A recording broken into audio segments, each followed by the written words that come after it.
Edit your page profile picture. Hi guys. In this video, I will show you how to edit your page on Facebook, your profile picture. Easy and quick. First thing, go to your Facebook app. And now this is your page, for example. All you need to do is you can click on edit page or just click on your picture. And click on choose a new profile picture and add it from your gallery, or click on edit page. And here click on page header and click on this one to your picture and choose from your pictures. And click on save.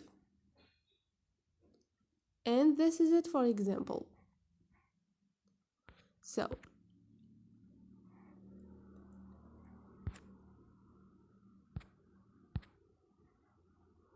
So this is it.